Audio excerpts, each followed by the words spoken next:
Muito bom dia. Bom dia. Espero que vocês estejam bem, que hoje esteja sendo um bom dia para vocês de fato. A gente está começando a série expositiva, né? Pessoalmente é uma série que eu gosto muito. Eu tenho uma... Não? Eu tenho uma... Como é que eu vou dizer? Uma queda por essa série em si, essa parte do ano, que é onde a gente... escolhe um texto, né? Ou escolhe um livro da Bíblia, alguma carta, alguma coisa, e a gente, por conta disso, a gente explora versículo a versículo, um a um, sem texto fora de contexto, para ninguém ficar se sentir enganado, para ninguém, né? Para eu não usar um texto ali fora e querer te botar uma regra. E então a gente pega e vai explorando um a um, expondo esse versículo. Porém, antes da gente começar, agora, né, que a gente vai começar as duas cartas de Timóteo, vamos começar pela primeira carta de Timóteo, começamos hoje, e antes propriamente da gente começar, a gente precisa estar no mesmo ponto de partida, né, um mesmo solo aí. Então, antes de propriamente a gente ler, vou tentar te dar um contexto rápido, preste muita atenção, não pisca seu olho, é tipo Game of Thrones. Piscou o olho, aparece um cara com um nome esquisito que você não vai lembrar, aquele cara vai matar alguém importante no final, você não vai saber nem de onde que veio. Então, presta atenção, porque essa parte do background é importante, beleza? Então, para início de tudo, a 1 Timóteo é conhecida como uma das epístolas pastorais. E por que a gente precisa estudar uma epístola pastoral para quem não é pastor? Eu acho que, primeira coisa, né, entendendo isso, é uma instrução de Paulo para a igreja. Eu acho que a primeira coisa importante é a gente lembrar que é importante saber, sim, o que um cara igual Paulo fala para a igreja, para que a gente consiga, pelo menos, criar a mentalidade do que é aquilo que Cristo espera sobre a sua igreja. Por que Cristo? Porque os apóstolos, Paulo, são as pessoas que estavam ali mais próximas, mais perto do tempo do próprio Cristo, dos ensinamentos que ele deixou. Então, ouvir esse tipo de instrução faz com que a gente seja menos reativo.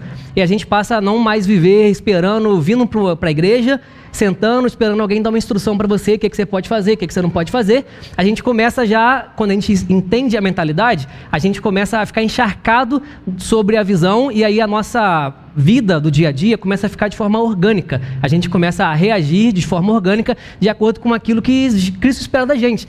Existe uma expectativa grande da sociedade sobre a igreja, e é uma expectativa legítima, porque Cristo criou essa expectativa. Ele falou que o que a gente seria, como que a gente deveria se comportar. Então essa expectativa da sociedade sobre a igreja é legítima, é real. Então a gente tem que atender essa parada. Então, como atender? E se fechar a porta da igreja, né? Esse tipo de pergunta que a gente sempre faz. Então é bom sim nós entendermos sobre as instruções pastorais ou de liderança sobre a igreja, porque a gente começa a ficar encharcado dessa visão, e aí o nosso dia a dia se torna mais orgânico. Então, introduzindo então o porquê vamos estudar. E a outra coisa é Timóteo. Timóteo era um rapaz que morava em Listra, numa cidade chamada Listra.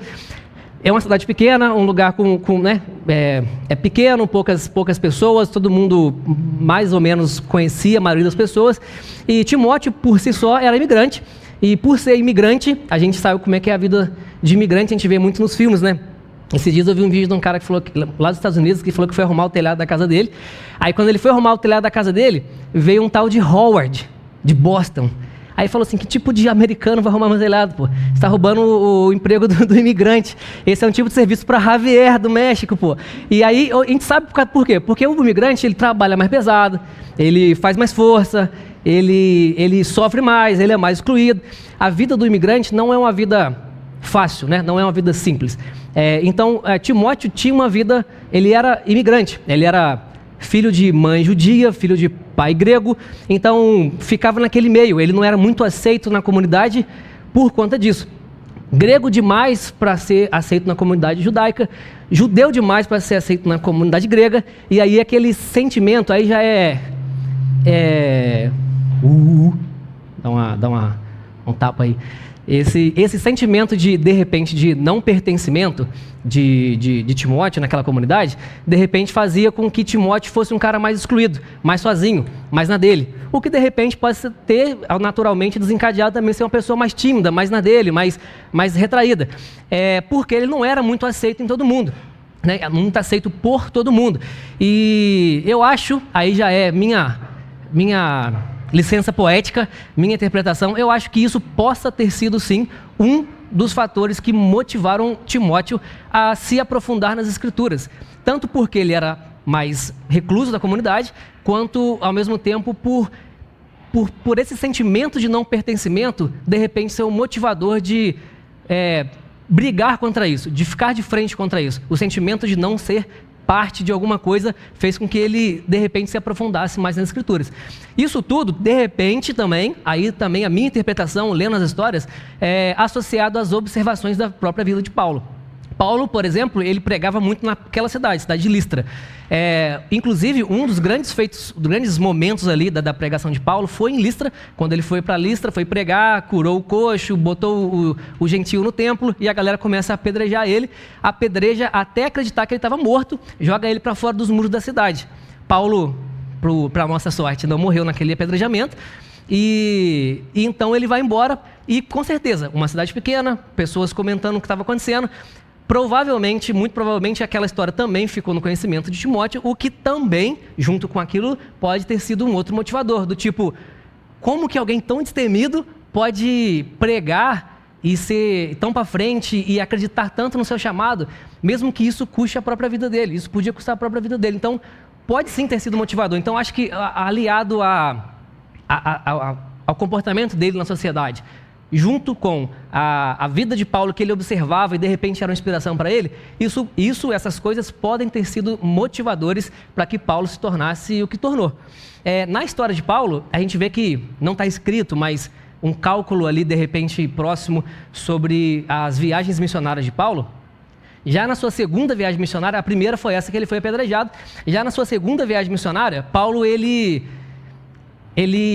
retorna para Listra mesmo, corajoso como só, retorna para a mesma cidade a qual ele havia sido apedrejado, e ali, nessa segunda viagem missionária, ele já encontra um Timóteo diferente, ele já encontra um Timóteo mais conhecido pela comunidade por ser pregador da palavra, por ser uma pessoa de caráter, por ser uma pessoa de exemplo, e a partir daí, Paulo então, por observação, né, pela fama de Timóteo que tinha corrido ali, ele sabia que era um cara que estudava a palavra, que conhecia e que tinha uma motivação correta, porque a sua pregação era muito cristocêntrica, era uma mensagem correta. Então, de repente, Paulo falou assim, vou caminhar contigo.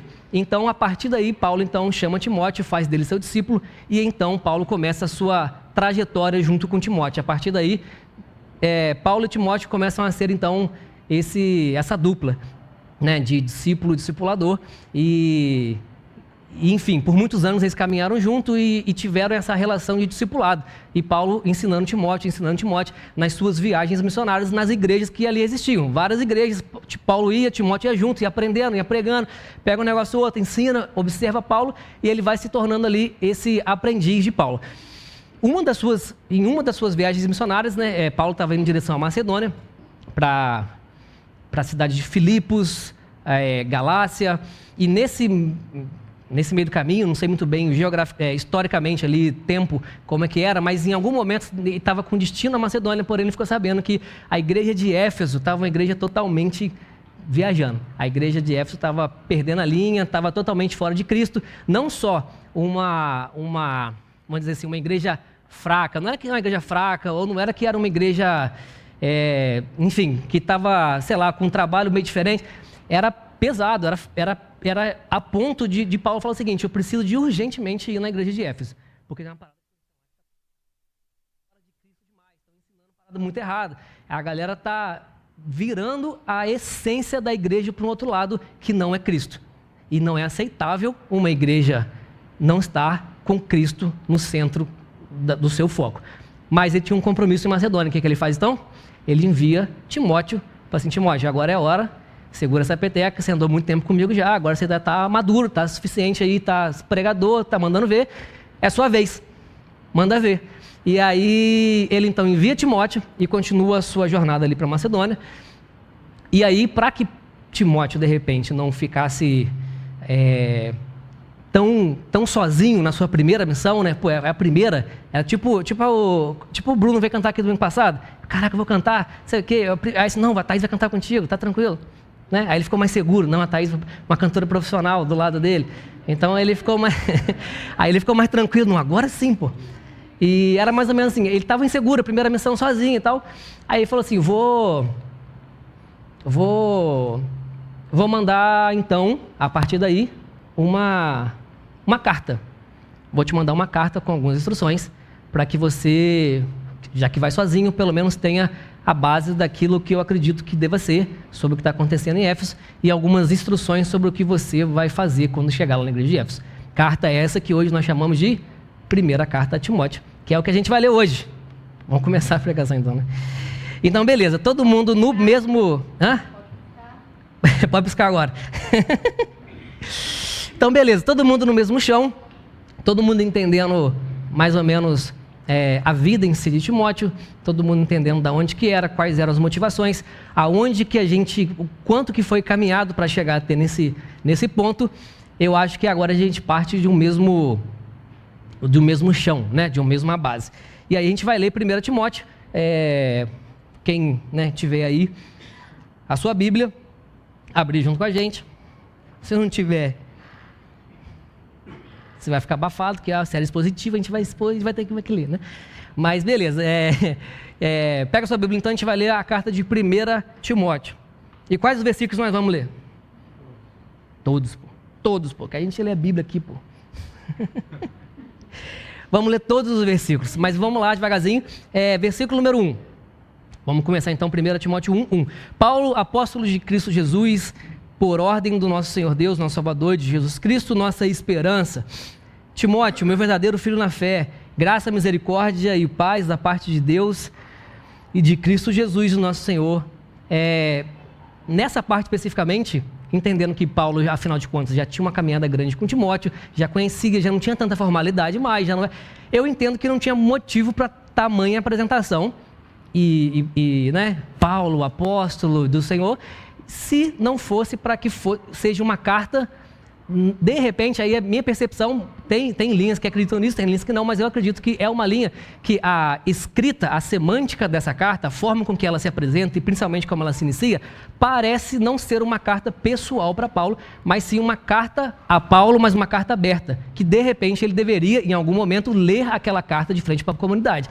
Não necessariamente uma carta de instruções pessoais para Timóteo, mas uma carta aberta, que ele, em certo momento, vai ler para a igreja, o que, a meu ver, como primeira missão, faz sentido, porque Timóteo estava sozinho, mas Paulo era o grande nome da época. Então, de repente, lendo uma carta aberta, mostrando que Paulo estava ali mandando Timóteo, e Timóteo tinha agora a sua autoridade, fazia sentido ele ler essa carta abertamente para a igreja, para embasar aquilo que ele viria a ensinar posteriormente, no restante da carta, para que desse mais peso, né? Não era só Timóteo, o menino Timóteo, era Timóteo, o aprendiz de Paulo, e indo a comando de Paulo, com as instruções de Paulo. Então, dava mais peso, dava mais...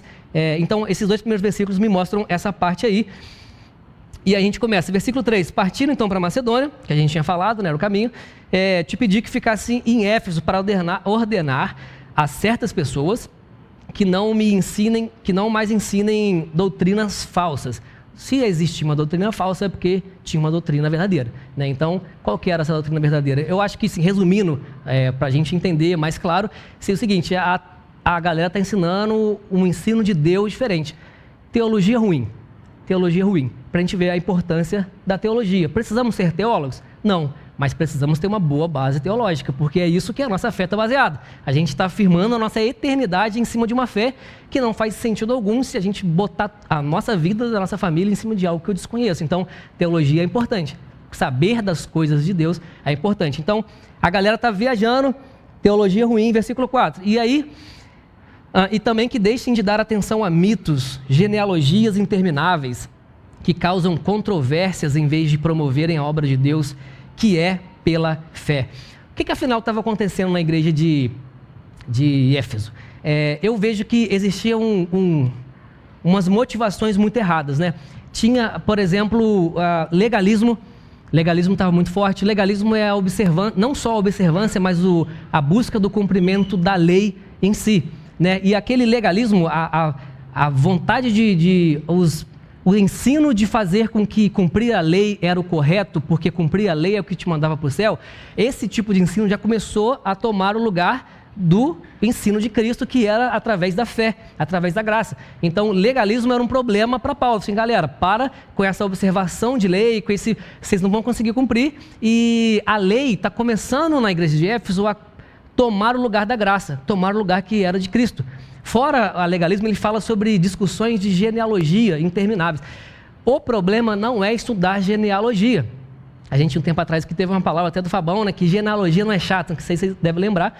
Mas o problema não é estudar genealogia. O que eram essas discussões de genealogia que estavam rolando ali? Era o seguinte, todo mundo discutindo para ver de onde que ele veio, para falar para a igreja quem era mais puro, quem era mais judeu puro, porque não tinha ninguém grego, não tinha ninguém de fora, era uma raça pura. Por quê? Porque quanto mais puro judeu eu era, meu pai é fulano, mãe de fulano, avó, avô, nananana, Abraão, para falar assim, eu sou puro, eu sou judeu puro. Por quê? A raça judeu ali naquele momento ocupava uma função mais importante. Eram maiores, eram vistos como melhores, como mais santos. Essa discussão de teologia não é uma discussão sobre árvore genealógica. A gente está falando aqui de racismo. É uma questão racial. Eles estavam discutindo para saber quem era mais branco. Porque, de repente, a minha raça sendo mais pura, eu tinha um poder de influência melhor sobre a igreja. E isso, muito claramente para Paulo, racismo numa igreja cristã é inaceitável. Questões raciais que fazem uma raça ou uma classe ou alguma coisa do tipo tomar uma posição melhor ou uma posição de mais santo ou de que houve mais... Isso é inaceitável em uma igreja que fala que Cristo é o centro. Questões raciais não podem definir níveis de santidade. Essa questão era uma questão racial. Então, genealogia aí é racial. Outro problema, gnosticismo, né, que vem de gnose, que é secreto, segredo. Quase que fugiu aqui. Que era o quê? Era o ensino, mais ou menos, que existia um caminho da voz de Deus, como resumindo assim, era meio que Deus fala somente através de algumas pessoas só que conhecem os segredos de Deus, conhecem a voz de Deus. Somente algumas pessoas que tinham esse acesso a Deus. Então, essas pessoas ouviam a voz de Deus e elas ensinavam para o restante da igreja, porque ninguém tinha tanto acesso assim igual os líderes. O líder maior supremo tinha um acesso diferente. É hierarquia no que se tange reino de Deus. O que é totalmente contrário, mais uma vez, ao que Cristo ensinava, de que Cristo é o pastor. Eu acho que aqui na capela, principalmente, a gente já tem essa maturidade de saber que pastor só tem um. Ok? Pastor só tem um, que é Jesus Cristo. E abaixo de Jesus Cristo, abaixo desse pastor, todo mundo é ovelha. Abaixo desse líder, abaixo de Jesus Cristo, todo mundo é igual. É igual como? Ruim, igual. É exatamente isso. Todo mundo abaixo de Cristo é ruim da mesma forma. Ninguém é melhor do que ninguém. Então, por que uma pessoa deve ter um acesso diferente? E, de repente, não sei você, mas quando eu leio isso, já começa, para mim, parecer uma carta bem atual. Parece uma carta para hoje, né? Uma igreja onde que o líder lá da frente, o que fala no microfone, é o cara que tem mais acesso. E se ele não der a ordem, fora dele não existe Deus. Fora desse líder não existe direção de Deus. A voz de Deus tem um caminho, ela passa por essa pessoa antes de ir para a galera. Então a voz de Deus parece que ela agora ela é exclusiva de algumas pessoas. Ela é exclusiva, ela tem um caminho a ser seguido. Então, gnosticismo é isso aí, isso que estava ensinando. Galera, não existe um caminho. Todo mundo tem o mesmo acesso ao Pai. É como se Jesus veio, morreu por nós, rasgou o véu do templo, né, como diz lá, dando acesso para todo mundo, e agora a gente, por pura pretensão, a gente costura o véu do templo de volta, tampando o acesso de todo mundo, como se não houvesse Deus fora da palavra desses líderes, né? Daí vem aquele monte de fala que a gente ouve por aí, de maldição hereditária, vem de cobertura espiritual, e esse monte de parada que a gente fica com medo, né, de ir para o inferno. É ensinado isso por conta de uma parada que como se, poxa, mas aquele líder ele tem uma parada diferente, eu estou debaixo dessa cobertura, e não existe. Todo mundo é igual. E o pastor é o único pastor que é Deus. E um grande desprezo pelas verdades ensinadas por Cristo. Essa é a base daquilo que estava acontecendo lá na igreja de Éfeso. Um enorme desprezo que estava acontecendo. As pessoas começaram muita parte por ortodoxia. Sempre foi ensinado, então como é que eu vou fazer? sempre ensinou de uma forma e sempre foi pecado, por que agora não é mais pecado? E aí essa tradição aí você começa a pisar na bola por ser tradicional demais. Porém, eu acho que a principal parte disso era que o grande problema do desprezo aos ensinos de Cristo era que as pessoas queriam adorar ou queriam criar um Deus a qual as suas convicções de vida se encaixassem melhor. A minha vida está aqui, qual o Deus que encaixa melhor a vida que eu quero levar? Então a galera se encaixava e criava um Deus que acomodava melhor ali o seu estilo de vida. E por muitos deles, ele fala aí sobre mitologia também, né, no versículo 4, a atenção a mitos e tal. Muitas dessas pessoas estavam com a atenção em experiências sensoriais. A gente sabe como é que é, né? Arrepia o pelo do corpo e dá a lacrimejar o cabelo. E isso não é que não aconteça, pode acontecer, mas o problema é quando isso se torna o objetivo de tudo. O objetivo da minha vida cristã é uma arrepiada de cabelo do corpo e um olho cheio d'água. E todo o sacrifício e a história que Cristo fez é simplesmente jogada no lixo, porque eu estou nem aí para o que Jesus fez. Se morreu, ressuscitou, o porquê que fez, mano, pouco me importa, desde que eu dou uma arrepiada e dou uma mexida. Acontece? Acontece, eu creio, mas isso não é o objetivo. Quando você foca com o objetivo final, uma experiência humana, sensorial, você está jogando no lixo tudo o que Jesus Cristo fez por nós. Alguns dos problemas que aconteciam na igreja de Éfeso, resumindo aí nesses versículos. Versículo 5, o objetivo dessa instrução, que ele vai dar a seguir, depois de ter dado alguns problemas, é o seguinte: é o amor, que precede de um coração puro, uma boa consciência e de uma fé sincera. O objetivo dessa instrução é o amor. Isso aqui, normalmente, numa leitura, passa desapercebido. A palavra amor foi banalizada com o tempo. A gente chama de amor qualquer um que a gente encontra na rua. A palavra amor foi banalizada. Então, quando a gente vê isso daqui, a gente cria um monte de especulação. Por que Paulo estava fazendo? Mas o objetivo, a motivação de Paulo aqui é o amor. E somente o amor. Paulo não estava preocupado com a sua reputação. Por exemplo, mas é um projeto de Paulo. Paulo que implementou as igrejas. Paulo que plantou as igrejas, abriu. Então, a cara de Paulo está em tudo. Então, ele está preocupado com a sua reputação. Não, ele não liga para a sua reputação. Paulo não se importa com o que vão pensar dele, ou que de repente o projeto faliu, ou que de repente ele não era bom o suficiente. Paulo não está ligando para a sua reputação. Paulo, a sua motivação é o amor. A motivação de Paulo é o amor. Essa questão de repente Paulo, ele quis ser, não pode a igreja fechar e a sua reputação, não existe isso. Ser irrepreensível, que é um ensinamento bíblico, não é muito bem aquilo que a gente sempre é ensinado de ser irrepreensível, é ser o cara boa praça. É o maluco que ninguém fala mal dele, é o cara que, sei lá, anda certinho na rua, o cara que as pessoas que usam uma roupa decente, não cheira nada, não pega ninguém. Essa galera assim não é o irrepreensível. O irrepreensível é aquele que responde tudo com amor. É aquele que responde todas as ações com amor. Se estão pensando alguma coisa de mim, ou se não estão pensando alguma coisa de mim, se pensam que a forma que eu vivo é errado, ou se pensam que a forma que eu vivo é certo, é só questão de saber quem. Porque não importa a forma que você escolha viver, sempre você vai ofender alguém. Sempre. A diferença é, com quem que eu vou me importar que eu estou ofendendo? Quem que eu vou ofender? O crente? Ou aquele que é o alvo de Cristo Jesus, que são os pecadores que estão de fora? Quem que você quer ofender? Então Paulo não estava pensando que ele precisava de ser irrepreensível no sentido do seu projeto, da sua reputação. Ser irrepreensível é responder tudo com amor. Se acham que a sua vida é errada, se acham que o que você faz os seus hábitos não era para ser, que você vende um negócio que vai... Pouco importa. Quando alguém precisar de ajuda, a sua mão vai se estender, mesmo que seja aquela pessoa. Se o Marcelo falou, se alguém te deve 40 mil reais e ele te precisar de ajuda, você vai responder ele com amor também. Se alguém te esculacha no trabalho, tenta te derrubar, o cara está sempre te maltratando, sempre te dando rasteira, e um dia ele precisar de algum conselho, você vai abraçar e vai amar e vai despejar o seu amor sem nenhuma condição. Isso é ser irrepreensível. Por quê?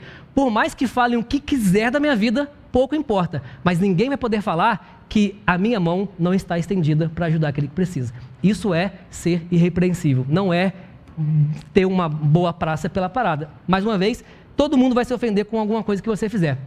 Aí você precisa escolher quem que você vai ofender. O crente ou os de fora, que são o nosso alvo. Então, fica como um pensamento para a gente. Versículo, então, ele fala, né, que o objetivo, então, é o amor. Então, o que ele quer criar naquela comunidade? Amor. As pessoas perderam o amor pelas pessoas. Os líderes perderam o amor pelas pessoas. E por perder o amor, a gente começou a tirar Cristo do centro. E como que surge esse amor? Da onde que vem esse amor? Da onde que nasce? Aí ele fala de um coração puro, de uma boa consciência e de uma fé sincera. Então, as instruções da primeira carta de Timóteo vão ser baseadas nesse versículo 5. Para que o amor nasça de novo lá, a base de Cristo, para que volte a ser uma igreja cristocêntrica, a gente precisa trabalhar num coração puro, numa boa consciência e numa fé sincera, que é o que vai decorrer a carta inteira. Versículo 6. Alguns se desviaram dessas coisas, que é a igreja sincera, voltando-se para discussões inúteis, a gente já falou disso. Versículo 7. Querendo ser mestres da lei, quando não compreendem nem mesmo o que dizem e fazem afirmações tão categóricas. Pessoas ensinando um negócio de forma tão convincente, como se fosse verdade, de umas paradas que eles nem faziam ideia. Paulo podia falar isso. Paulo era um mestre da lei. Paulo cresceu aos pés de Gamaliel, que era o brabo da época, o rabino que ensinava todo mundo, era o Raban, era o nosso mestre Gamaliel. Paulo cresceu aos pés de Gamaliel, Paulo era o mestre da lei, Paulo sabia muito, ele falou assim, ô Timóteo, não se preocupe com a galera que você vai encontrar lá, fazendo um monte de afirmação categórica, falando um monte de palavra difícil, falando o nome de deuses gregos e filosofia, porque a galera ali, na verdade, não sabe de nada. Cachorro banguelo, machuca ninguém. E é isso aí que ele estava falando daquela galera. Não dá ideia que essa galera aí não machuca ninguém. Versículo 8. Sabemos que a lei é boa. Doideira, né? A lei é boa, olha só. Vamos começar agora a ficar um pouco mais polêmico, né? Sabemos que a lei é boa, se alguém usa de maneira adequada. 9. Também sabemos que ela não é feita para os justos. Aí ela dá uma lista de situações aqui, né? Ela é feita para os transgressores, insubordinados, ímpios. Ímpios, normalmente, a gente sempre direciona para o que não é evangélico, né? Não, ele não é evangélico. Ímpio é pio, de piedoso. Ímpio é o que não tem piedade. Que piedade, não, a base bíblica, ela sempre volta para o amor. Então, o ímpio é aquele que se esfriou. O ímpio, o impiedoso, o que é frio, aquela galera que está realmente sem amor para as pessoas, não é os que não são evangélicos. Pecadores, profanos e irreverentes, para que mata pai, que mata mãe, olha que doideira. Para os homicidas, para os que praticam todo tipo de imoralidade sexual, sequestradores, mentirosos que juram falsamente e para todo aquele que se opõe a essa doutrina. Aí a gente vê o seguinte, vamos focar nessa parte. A lei é boa, olha que doideira. Acabei de falar que a gente não deve dar, que a gente não está mais sobre o domínio da lei. E agora ele fala que a lei é boa. Não existe na graça, primeira coisa, né, uma instrução para se quebrar a lei. A graça não é um motivador para que você faça, com certeza, pratique o contrário da lei. A graça não te fala para fazer isso. Por que então que a lei é boa? Porque, de repente, não é de conhecimento de todo mundo, então um outro background, uma outra base para a galera saber do que eu estou falando, é que a lei não são 10, né? Mitzvot, 613 mitzvot, 613 leis. São muita lei. Por que eu estou falando isso? Porque tem gente que não sabe e acha que é facinho de cumprir a lei, porque é amar o outro, amar o Deus, que é só 10. Moleza. Não são 10, são 613, mas a gente tem que falar que nem todo mundo... Como é que eu falo que nem todo mundo é inteligente, mas sem falar que todo mundo é burro. Não pode falar que todo mundo é burro, né, Fernando? Não todo mundo tem a mesma instrução, o mesmo nível de acesso. Tem gente que... Mas enfim, mais uma vez voltando, é o seguinte, cara, a sua eternidade está apoiada numa parada, você tem que saber alguma coisa dessa parada. Você tem que ler, você tem que saber, a sua eternidade inteira está apoiada num negócio. Você viu aquele vídeo do humorista que teve essa semana? Você acredita em Deus? Acredito. Qual que é a sua fé? Jesus. Tudo que está lá naquele livro você cumpre, já leu? E Harry Potter? 3 vezes! Já viu ele falando? Cara, é verdade. A grande maioria da galera, eu imagino o cara chegando no céu, Aí encontra lá com Enoque. E aí, você leu meu livro? Lá no céu. Você, Enoque, esse nome não é estranho, cara. Se bem que Enoque não é apócrifo, né? Vamos falar outro. Mas é bom para ler. Melquisedeque. Fala aí, Melquisedeque 1, versículo 3. Alguém fala para mim de cabeça? Aí, tá bravo, né? Não dá para saber. Mas enfim, poucas pessoas leem. Por quê? É importante falar que, infelizmente, tem pessoas sem nível de instrução. Então, essas pessoas, de repente, não sabem que a lei não são 10. É por isso que no vidro do shampoo está escrito lá, não ingerir. É por essas pessoas que está escrito. Você tá tomando um banho, pô, cheirosão de shampoo, vou comer. Sabe ligado? É isso que é. Porra, não ingerir, não vidro de shampoo, beleza. Esse dia eu fui comprar um ovo, embalagem de ovo assim, contém ovo. Na moral. Cuidado para os alérgicos, contém ovo. Gente, eu tô comprando um ovo. Tudo que eu espero é que tenha ovo aí. Cara, mas acontece. Você entra num 1 metro quadrado no banheiro público. 1 metro quadrado. Aí tem você, tudo que tem lá é você, a privada e uma vontade de mijar. É isso tudo que tem lá. Aí uma plaquinha, não urinar no chão. É por causa desse tipo de pessoa que tem essa placa. Essa galera precisa, velho. Poxa, tem uma privada, tem um chão. Aonde que eu vou mijar, hein? No chão, deve ser. Cara, é por causa desse tipo de pessoa que a gente precisa de falar. Não são 10, tá, gente? O Marcelo gosta, né? O Marcelo falou que não tem paciência com gente chata, né? Burro não. Burro aceita. Então, você que não sabe, não tem esse acesso, pode ser discipulado pelo Marcelo.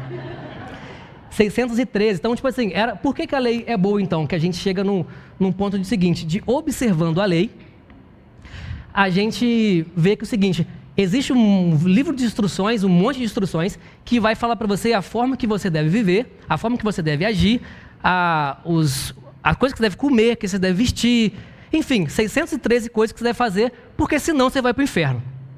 Vamos falar para a gente entender um pouco mais claro, vai para o inferno. Aí você fala, beleza, tem como cumprir tudo? Não.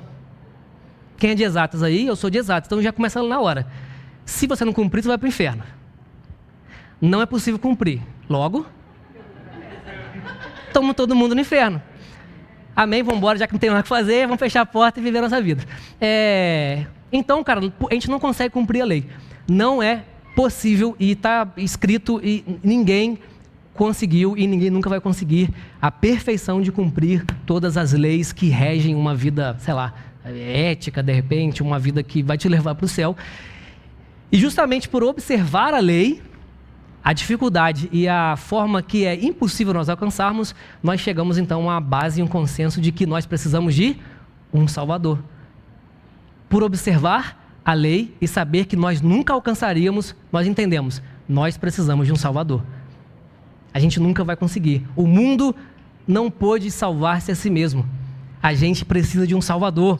Então, observando a lei, é que eu vejo o quão errado que eu sou. Quando eu observo a lei, não que eu observo a lei para cumprir toda a lei, porque eu já sei que não dá, mas é observando a lei que eu vejo que é impossível. E por ser impossível, eu peço misericórdia, porque eu preciso de um Salvador. Por isso que a lei é boa, porque a gente se coloca no nosso lugar e se coloca abaixo de Cristo. A única forma da gente dos nossos pecados não serem vistos é quando alguma tampa vem sobre a nossa vida. Quando a tampa da propiciação tampa os nossos pecados e a gente aí por Deus começa a ser visto não justo, mas justificado, não santo, mas santificado, e aí que a gente começa a de repente ter uma esperança de uma vida na eternidade com Cristo, não porque a gente é bom pra caramba ou que a gente cumpre tudo, mas porque a gente entendeu que nós precisamos de Salvador. A lei é boa porque ela nos aponta Cristo.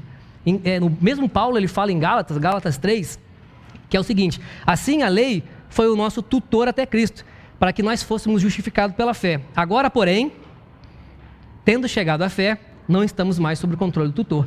Essa palavra tutor, originalmente, é uma mistura de padia e ago. Padia é criança, ago é guiar.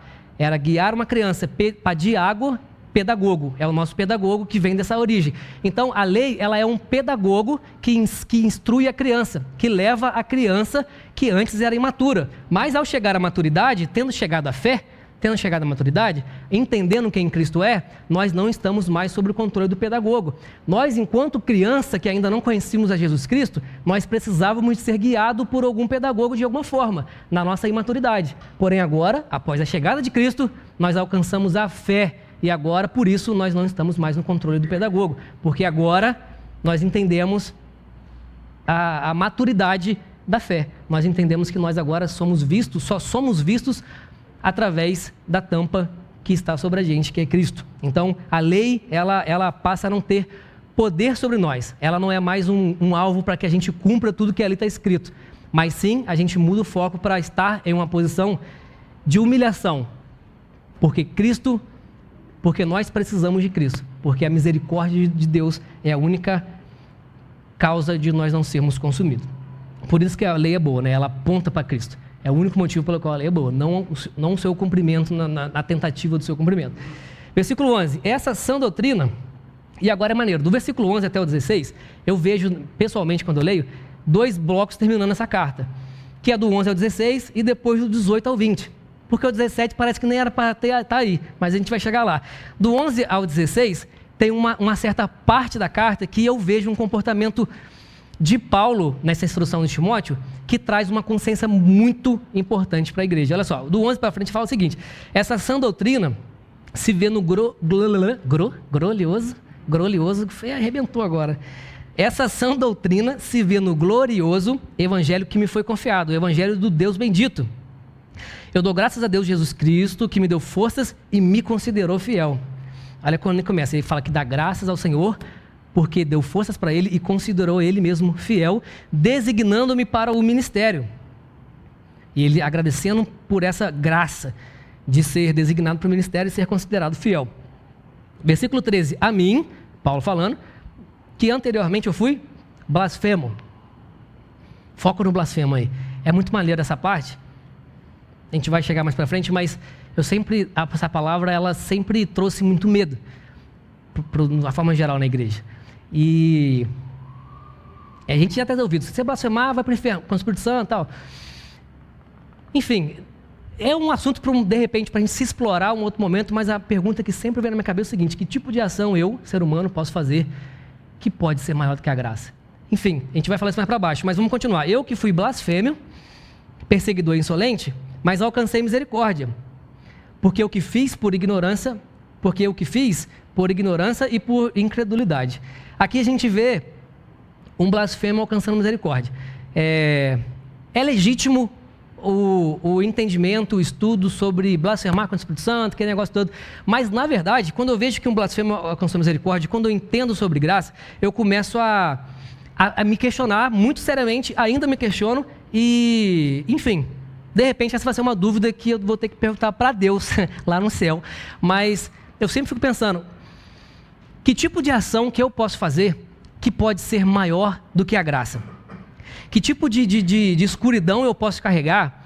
Que tipo de ser humano eu posso ser a ponto de fazer algo tão sinistro, tão obscuro, tão sujo, tão cruel, que nem Cristo pode ser maior do que essa minha ação? O que eu consigo fazer na minha humana capacidade que consegue ser maior do que a graça de Cristo? Como que isso casa com a ideia de que Cristo disse que a sua graça é sempre maior do que o pecado? Porque aonde abundou o pecado, superabundou a graça de Deus. Aonde que eu entendo que a minha ação vai, de alguma forma, de algum motivo, em algum caminho, ela vai ser mais forte do que a graça de Deus. Por quê? É legítimo o estudo, mais uma vez, mas parece que quando a gente fala blasfêmia, a gente fica com medo. É um ticket para o inferno, direto. Não tem sem conexão. É lau, direto. Tipo assim, você blasfema. Então, tipo assim, o que é blasfêmia? Para começar, o que está falando? É contra o Espírito Santo? Isso vale estudo. Mas eu quero dizer o seguinte: não é isso que é ensinado normalmente nas igrejas. Mais uma vez, parece ser uma carta bem atual, mesmo que foi para Éfeso. Normalmente, se é ensinado na igreja que a blasfêmia, ela é vendida de um conceito, a blasfêmia, de um conceito, terrível,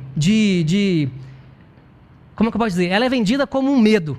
Ela chega para você como um medo. Ela é vendida o seguinte: galera, existe uma parada aqui, que se acontecer isso daqui, brother, já era. Era, mano. Não tem jejum, monte, não tem mais nada. Fez aqui, você tá no inferno. Parece que o inferno tá tipo assim, a um escorregão. O inferno tá aqui. Opa, eu tô no inferno. Mas normalmente a gente vê que esse ensino sobre blasfêmia, ele é trago como um cavalão de Troia. Olha só, você vai para o inferno, aí você chega aqui, você recebe um negócio, mas na verdade o que eles estão te colocando é por dentro um monte de regras que ele acha que deve ser seguido, segundo a sua própria vontade, de gnosticismo, porque a voz de Deus só vem através dele e fora dele não existe Deus. Então ele começa a criar um monte de regras, que você tem que fazer isso, aquilo, senão você vai para o inferno. Aí como você criou o medo de ir para o inferno, agora fica muito fácil controlar todo mundo, porque agora eu tenho medo de ir para o inferno. Então tudo que eu falar, que eu associar àquele tipo de pecado, você já fala, opa, cuidado, se eu escorregar ali, eu vou para o inferno. Então, normalmente, esse tipo de ideia não é pregado da sua forma original. Ele é pregado de uma forma botar na sua vida um medo de ir para o inferno, para que você não escorregue. Não escorregue em quê? Não escorregue na vontade do líder. Não é sobre a vontade de Deus. Normalmente é sobre a vontade do líder. E esse tipo de coisa é terrível, porque você cria um medo de ir para o inferno. E hoje eu vou ser crente agora.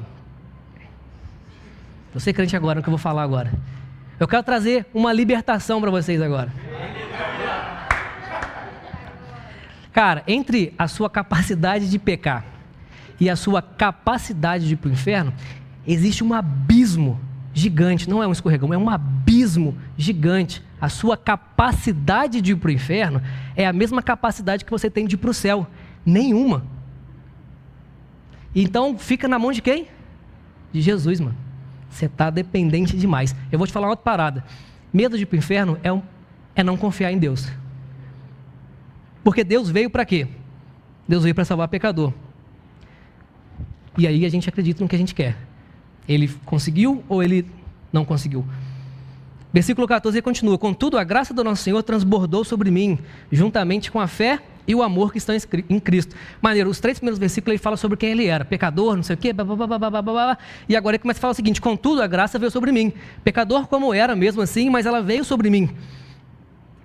Juntamente com a fé e o amor que estão em Cristo Jesus. Versículo 15. Essa afirmação é fiel e digna de toda aceitação. 2 pontos. Qual a afirmação que é essa? Que Jesus Cristo veio ao mundo para salvar os pecadores, dos quais eu sou o pior. Mais uma vez, Jesus Cristo veio ao mundo para salvar os pecadores. Existem traduções que já tiram o os, porque originalmente faz mais sentido Jesus veio ao mundo para salvar pecador, porque os pecadores já te dá uma ideia de segregação. Os pecadores da igreja, tal. Quando é salvar pecador, você tira o rótulo, você tira a segregação. Jesus veio para salvar pecador, essa é a missão dele. Aí agora, mais uma vez, você acredita no que você quiser. Ou Jesus conseguiu, ou ele não conseguiu. Você é pecador? Ou Jesus conseguiu, ou Jesus não conseguiu. Conseguiu pela metade?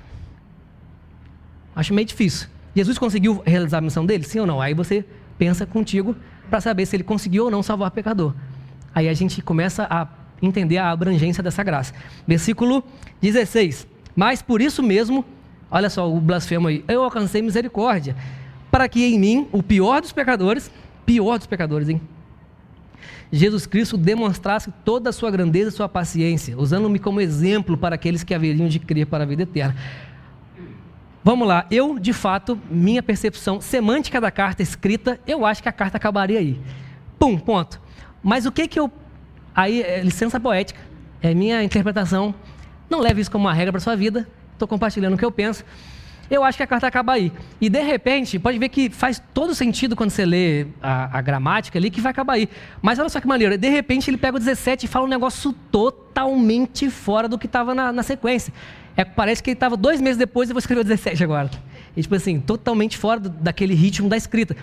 E você vê que é o seguinte, o que eu penso? A instrução da graça, ela é tão pesada. Ele começa a escrever o seguinte, olha como eu era, o pior dos pecadores, eu era isso, eu era pecador, era ruim. Aí ele lembra de que, mas eu dou graças porque Deus confiou a mim, mesmo sendo o pior de todos, porque a sua graça me alcançou, e eu mesmo que era blasfêmio, agora eu alcancei misericórdia. Então, o fato de lembrar quem ele era, e quem Deus é a partir da graça que foi derramada sobre ele, foi um ato tão grande e transformador, por mais que era quem estava escrevendo a instrução, nem era Timóteo lendo ainda, quem estava escrevendo a instrução, foi tão, parece que transformador naquele momento, ao lembrar disso tudo, que ele não consegue nem continuar a carta sem não fazer um verso de adoração ao Senhor, que é esse poema, que é essa música ao Rei Eterno, Imortal invisível, seja a honra, a glória e todo louvor para sempre. Isso daqui não casa a semântica do resto da carta. Parece que eu falei carré. Parece que o Paulo está escrevendo, mas vou escrever. Vou escrever um versículo. Mas aí eu começo a perceber o porquê que ele escreveu. Justamente por isso. Ele até termina depois. Timóteo, meu filho amado, eu te dou essa instrução então, segundo as profecias que foram faladas a seu respeito, para que você siga um bom combate. Timóteo, vai, cai para dentro, você consegue, você é bom, mantenha aqueles 3 princípios lá, consciência, a fé e o coração puro. E aí ele fala, entre esses estão algumas pessoas, Himeneu e Alexandre já entreguei para Satanás, porque esse daí já era, já entreguei para Satanás, porque os caras estão muito fora e não estão recebendo mais as minhas instruções. Calma aí que o microfone está saindo. Não estão recebendo mais as minhas instruções. Mas esse versículo 17 a gente vê que, na verdade, ficou muito fora de semântica. Eu vejo que, assim, a instrução de lembrarmos da graça e de colocar Cristo no centro, ela é tão poderosa, ela é tão forte, que o simples fato de que aquele que instruía, que escrevia, conseguiu lembrar de quem que ele era, de quem que ele haveria de ser se não fosse por Cristo e quem ele se tornou por conta da graça. Essa instrução é tão forte que ele não consegue nem acabar a carta sem antes escrever esse poema, que é o versículo 17, que é: ao Rei eterno e imortal. Não é isso que está escrito aí? Invisível, mais real, a Ele ministramos o louvor. Cara, essa música é tão sinistra. Foi proposital. Essa música, essa parte é tão sinistra que para mim quer dizer muita coisa. A instrução da graça, a consciência de que Cristo no centro é a única forma com a qual você pode viver. A instrução de entender que todo mundo é ruim igual e Paulo, por si, sendo quem era, se considera o pior de todos. Entendendo que a gente é todo mundo ruim, sujo e pior, entendendo que a graça me fez alcançar misericórdia e por conta da graça e por conta de Cristo Jesus, hoje eu posso ter esperança. O simples fato de colocar isso na nossa memória já traz a consciência de como nós deveríamos viver como igreja. Por isso que Paulo fala no versículo 5, cara, foca em reviver esse amor que está na igreja. Porque se as pessoas souberem, de novo, sobre esse amor, se as pessoas tiverem a consciência limpa sobre o que Cristo significa, se Cristo estiver no centro da igreja, o próprio fato de Cristo ser o centro da igreja vai trazer os frutos corretos que uma igreja deve ter perante a sua sociedade. O fato simples de você lembrar quem você é, ruim igual você é, vai te colocar numa posição de se prostrar diante do Senhor, vai te colocar numa posição de dependência do Senhor. E aí você vai observar tudo que está acontecendo, vai ver a sua vida. E de repente, a reação, qual que é a reação da igreja que lembra da graça de Deus? Qual que é uma reação de uma igreja que lembra quem Cristo é? Qual que é o resultado de uma igreja que coloca Cristo no centro? É a música. Ao único que é digno de receber. Conhece? A honra e a glória, a força e o poder, ao Rei eterno e imortal, invisível, mas real, a Ele ministramos o louvor. Coroamos a Ti, ó Rei Jesus, coroamos a Ti, ó Rei Jesus, adoramos o Seu nome e rendemos aos Teus pés, consagramos todo o nosso ser. Isso aí. O resultado de uma igreja que bota Cristo no centro é uma adoração ao Deus vivo. Qual que é a instrução de Paulo no primeiro capítulo? Vocês estão sem foco, coloca Deus no centro, coloca Cristo no centro da parada. Vocês estão totalmente olhando para o lado errado. Cristo, o resto é secundário, Cristo é o principal. Vamos orar? Senhor meu Deus, eu te agradeço e te louvo, porque o Senhor tem sido bom conosco. Te louvamos pela sua misericórdia, pelo seu amor, te louvamos pelo tanto de coisas que o Senhor fez por nós, mesmo nós ainda sendo o pior dos pecadores. mas nós damos graças, Senhor, por conta da sua misericórdia, que é a única causa de nós não sermos consumidos. Nós te louvamos pela sua graça que veio sem medida sobre nós e sem condição, porque se dependesse da minha condição ou do meu comportamento, ou do que eu haveria de fazer, a gente sabe que o nosso destino não seria nunca uma eternidade ao lado do Senhor. Nós te louvamos por isso, nós te agradecemos pela sua graça e pedimos perdão pelas vezes que nós tiramos Cristo do centro da nossa família, pelas vezes que Jesus não é o ponto principal da nossa vida. Nós te pedimos mais uma vez e já certos daquilo que o Senhor já derramou sobre nós, que é a sua graça, o seu amor e o seu perdão. Muito obrigado por tudo.